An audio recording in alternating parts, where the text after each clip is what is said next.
Hello everyone, welcome to my channel on understanding finance in sports. My name is Faisal Hasnain, and in today's episode we will discuss why people buy or invest in a major league sports team. A bit of background.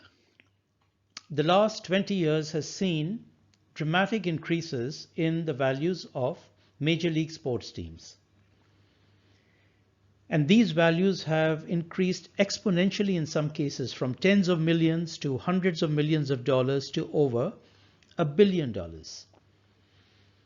Let's have a look at Manchester United's brand value. That has increased from $661 million in 2011 to $1.6 billion in 2019. That's an increase of $1 billion over 8 years, which is an increase of over 250%. This is as per a KPMG report that was issued. The money that has come into sport is mainly as a result of the increase in the value of the TV and digital broadcast rights. Broadcasters are seeking to climb up the TV ratings ladder by buying prime-time sport content for their TV and distribution channels. And it's mainly the increase in the value of the broadcast rights that has brought in so much money into sport over the last 20 years or so. So why has so much more money and publicity come into sport? People are passionate about sport, and sport has a huge following.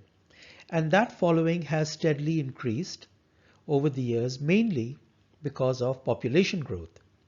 According to the United Nations, the world's population grew by about 30%, 1.6 billion people between 1990 and 2010. That's a massive increase.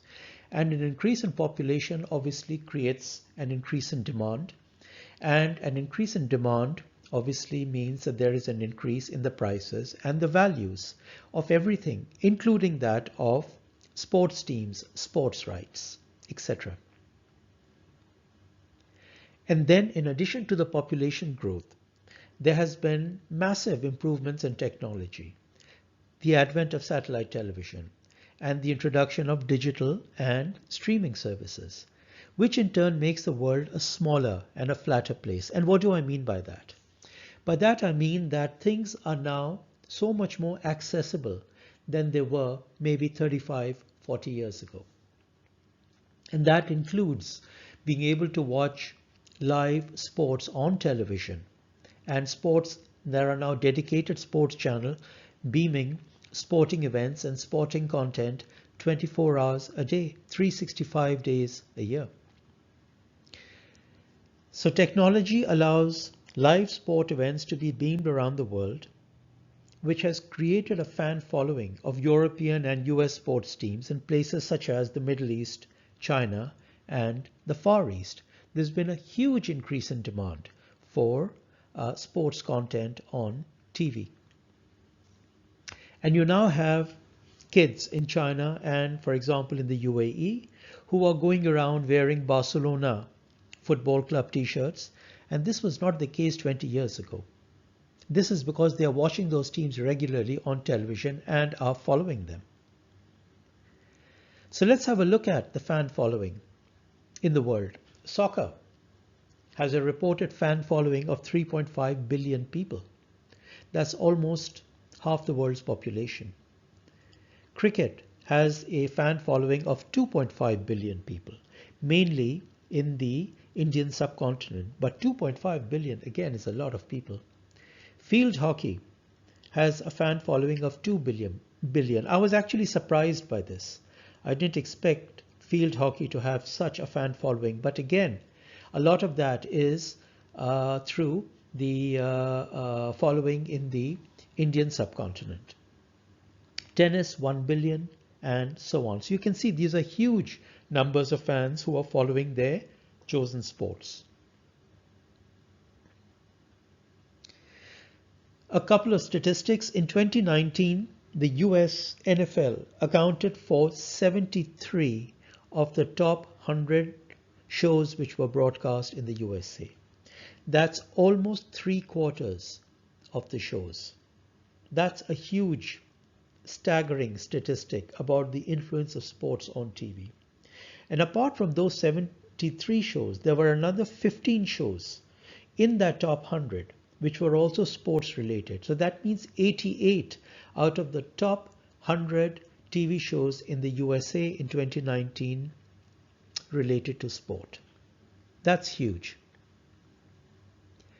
And for 2020, the NFL also led the way on TV with NFL Sunday Night Football, the NFL Thursday Night Football, and the NFL Monday Night Football, all being the top 3 watched shows on TV. And at number 5 was The Last Dance, which was another sports series about the Chicago Bulls and Michael Jordan. And if you haven't seen The Last Dance, I think it's available on Netflix. If you haven't seen it, then please do. It's a wonderful series to watch, whether or not you're a basketball fan. It's about how the game is administered and the politics in the sport and the politics within the team. It's a very well made program. So the increase in the value of major sporting events has led to intense competition from broadcasters for securing TV and digital broadcast rights for major leagues and sports events. So the fan following has increased exponentially. Sport is now being beamed all over the world, and therefore the sports broadcasters would like to show that content in order for people to subscribe to those channels, and therefore they make huge amounts of money through subscriptions as well as through people who are advertising, knowing that that particular event or that particular sport or that particular match is being watched not only in the UK or the US or in Europe, but it is now being watched in as far away places as China, Malaysia, Singapore, Australia, India, and so on. And that competition has led to an enormous increase in the money that is being poured into sport by broadcasters as well as by corporate sponsors who want to be associated with a player or a team or a league or an event such as the FIFA World Cup. Obviously, they would like their products to be showcased all over the world, and sport is almost a perfect product to be associated with in order to advertise and give exposure to your products. And obviously, the increased demand, the increase in values has a positive knock-on impact on the brand values of the players, the teams, and the leagues. This is only natural. So for example, let's take a look at the IPL, the Indian Premier League, a cricket league set up in 2008 from scratch, didn't exist before then, and which now has a reported brand value of $6.8 billion. That is a phenomenal increase in value from nothing over a period of about 11 or 12 years. The English Premier League has a reported brand value of $6.4 billion, La Liga 4.2 billion, and the Formula One has a reported brand value of $8 billion. And these are just brand values. The enterprise value is much more. So the enterprise value is really what one would be paying if one wanted to buy an entire team completely. So what has happened? So all this money and the increased exposure and publicity associated with sport has resulted in an increase in the number of very high net worth individuals who have stepped into the sports market to become owners or part owners of major league teams in soccer, basketball, American football, baseball, cricket, etc. So we've seen a huge increase in the number of billionaires who, having made their billions in their industry, are now looking to invest in sport for a number of reasons that we will be talking about. And there are a reported 60 billionaires who are controlling team owners in major sports leagues, and they own around 80 teams. This is as per a report by Forbes. And there's a report by Business Insider that said that 109 billionaires own the top 140 sports brands, and that the average age of these tycoons is 68 years old. So you can see that the Billionaires Club has entered the sports market for a number of reasons that we will just talk about. Let's take a look at some of these billionaire sports team owners. Jerry Jones, who bought the Dallas Cowboys, an NFL team, in 1989, paid a reported $150 million for that team, which is today worth $5.5 billion. Wow, what an investment and what a return. The Steinbrenner family, who owned the New York Yankees, a major league baseball team, purchased it in 1973 for $8.8 million, and it today has a reported value of $5 billion. Amazing. What an amazing return. Similarly, you've got various team owners. Look at this one. John Mara and Stephen Tisch own the New York Giants. Now, John Mara's grandfather in 1925 paid $500. Yes, $500 to buy the New York Giants. That team is today worth a total of $3.9 billion. So the person who purchased it was John Mara's grandfather. Wow, what an investment and what an amazing return. The Glazer family own Manchester United, the soccer team, English Premier League team. They purchased it in 2005 for $1.4 billion. That is now worth a reported $3.8 billion. So you can see, certainly in the case of these particular owners, the return has been phenomenal. So the financial returns have actually justified their purchase of the teams. And then there are, of course, so many other advantages that come with that, which we will discuss very shortly. So let's look at some thoughts and comments about owning a professional sports team. So what sort of a person would buy a football club, or a sports club for that matter? So John Medeski, the former chairman of Reading Football Club, describes the ideal football club owner as someone having deep pockets, which means he's very, very rich. Mercurial, which means he's volatile and unpredictable. And not faint-hearted, which means that he or she is prepared for a lot of shocks. So it seems that that's the kind of personality that one needs if one wants to own a professional sports team. Buying a major league sports team is a big business transaction these days. It's very expensive, and then very expensive to maintain the team. This is true. These days, a major league sports team could cost billions of dollars, and therefore it's a huge transaction. Prices keep going up as the competition for ownership increases. But at the same time, this is good news for the existing owners. Obviously, there are a limited number of sports teams that one can buy. The number of people wanting to buy into a sports team is increasing, and therefore, because of the competition, the prices keep rising. It's a much more tougher decision now than it was a few years back when the teams weren't as expensive as they are today. It's a lot easier to buy a team for $2 million than it is to buy a team for $1 billion. And one of the things that one has to be prepared to do is to constantly manage the cash flows of the club. This is a big problem for some clubs because they depend on their existent existence on crowds, on TV broadcast money, on sponsors, and therefore one needs to constantly measure that. Otherwise, you're going to end up in a cash flow problem. And you may also need to continuously spend your own money in addition to the price that you've paid for the team, in order to make sure that the team keeps running.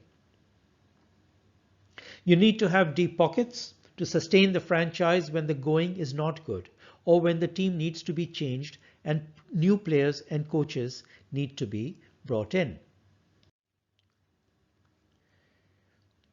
And remember that if you own a sports team, you are always dealing with personalities, with stars, with very difficult and varying personalities who are stars in their own right. Your sports team will have celebrity coaches, celebrity stars who the public adore and look up to, and therefore they sometimes can be very difficult to deal. Every personality is different. You could have 11 different personalities or 15 different personalities in your team, and how you deal with each of them is individualistic, and therefore this can actually be a problem. And one thing is that when you see a sportsman on a field, the way he's playing, he can be very cool, calm, collected, very mature in the way he approaches that particular match. But in real life, the same person who is so mature on the field can be very, very immature when it comes to his own personal life. Owning a sports team is not just a trophy asset anymore. That's true. You can't just buy a team and put it on your shelf and say, well, I own this team, or put on a badge. No. You need to run the team.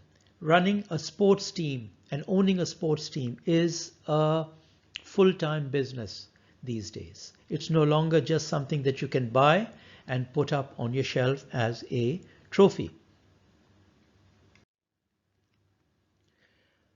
Lots of stakeholders and investors. You are dealing with a lot of people. Sometimes there are a consortium of investors that own the sports team. And therefore, there will always be differences, disagreements, and there's always politics when there are so many owners involved in owning a particular business. One's got to be prepared for that. Over the years, people have said that the business of sport is bad business, and owning a sports franchise is a tough job. It is, primarily because of the fact that there's now so much money in it, and there's so much publicity, so much media interest, so much exposure, that it's a tough business. They used to say that the quickest way to becoming a millionaire is to first become a billionaire and then to buy a sports team. That shows you what people think about the sports business. And something very similar is that it's relatively easy to make £1 million by being the owner of a football club. All you have to do is first put in £2 million. Very similar. You have to remember that owning a professional sports team means that you are in for the long haul. You need to stay in and manage the rough times. You need to wait with patience for the long-term value of the team to go up, hopefully by producing good results, and then your initial investment will ultimately pay off, as it has done when we saw that slide about team owners, how much they paid for their teams and how much those teams are worth today. So why would a billionaire buy a major league sports team for over $1 billion? Let's look at the financial reasons. To make more money. Through profits and capital gains as the value of the franchise increases over time. So profits are your day-to-day operational profits while the team is in operation, while it's running. And capital gains is the increase in the value of your investment. And the value of your team leads to an increase in the value of your investment. Hopefully, if the team is successful and if your investment is successful, then you will make money both through operational profits as well as from capital gains. Some investors consider sport as an undervalued asset. and there is the potential to make higher financial returns than traditional investments. We've seen previously that investing in sport can be a very profitable business if the team is successful. And with the demand for sport on TV and through the internet and through live coverage of events, that demand, if it continues increasing, will continue to raise the value of sport, and therefore raise the value of the franchise, and therefore raise the value of your investment. So according to some people, sport is still got a lot of room to grow financially. You can use your ownership of your team to market your other products and brands. The other products and brands and the businesses that made you a billionaire can now be marketed through your sports team. You can also be in direct touch with the team sponsors and other high-profile stakeholders, because now you're an owner. You will be direct contact with the companies, the high-profile companies that are sponsoring your team. And there could be other high-profile owners, and you're sitting around the table with them discussing your team. You could also buy a team that's not doing too well for tax planning benefits and to offset potential losses against other income. So if your team is making a loss, it's possible that that loss can be offset against your profits from your other companies, and in that way your team is also a tax benefit for you in some ways. Now let's look at some of the non-financial reasons why a billionaire would buy a major league sports team for over, let's say, $1 billion. Perhaps he has a strong emotional attachment to that team. He's been a lifelong fan of that team. He has a love of the club, or perhaps he has a love of the game and wants to be involved by owning a major team in that sport. He could be indulging a childhood fantasy to own a sports team, which is probably the next best thing to playing the sport itself. These are all reasons which are there, and which is the reason why some billionaires have bought teams in the past. Philanthropy. You've now made your money through your business. You're a billionaire. You'd like to give something back to the community. You'd like to make them smile and feel proud of their area, of their team. And you'd like to therefore buy a sports team and spend your money in making that sports team win matches, go to the top of the league, and therefore make your community happy and smile. Maybe you want to leave your mark on history and on the society. Maybe you can turn your Division 3 team into a Division 1 team, or maybe even champions of the league. And then people will forever be talking about you, that so-and-so came in, he bought this team and he turned that team around, and therefore you've left your mark on history of that sport and in that community and on society generally. Perhaps it's now an ego play for you. You've made your billions, but no one really knows you outside of your industry.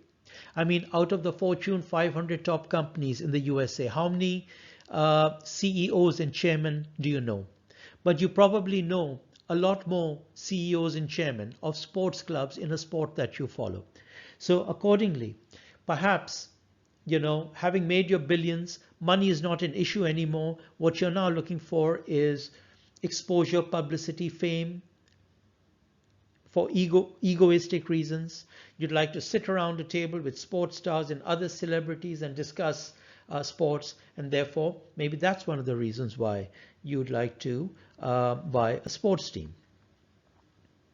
Remember, you're buying a public entertainment product, and when you do something like that, it enhances your visibility and your reputation.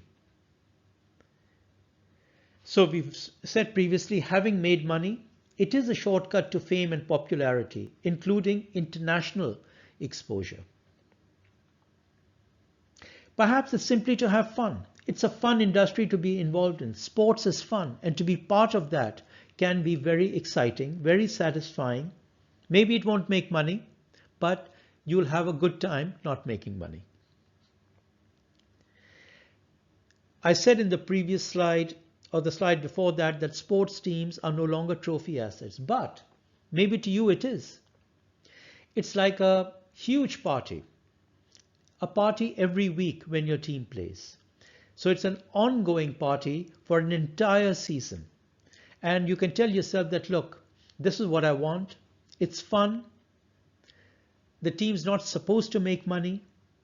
It's supposed to give us entertainment and fun. So that's fine, and if that's what you want, that's what you'll receive. Plus, in some cases, the sport may be secondary. Building your personal brand may be your primary goal. And this is where we spoke about fame and ego. Maybe that's the real reason why you want to own a professional sports team. Visibility. So it's all possible. Financial reasons as well as non-financial reasons. The non-financial reasons when it comes to exposure and publicity will come naturally. Hopefully the finances will work out as well. Finally, let's have a look at some celebrities who have invested in sports teams. Magic Johnson has invested in the LA Dodgers and LA Sparks.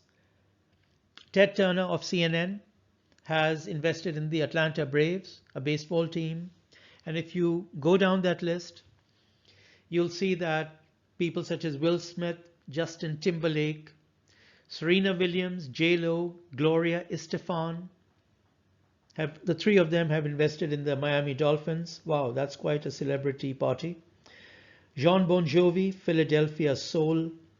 Elton John previously had invested in Watford Football Club.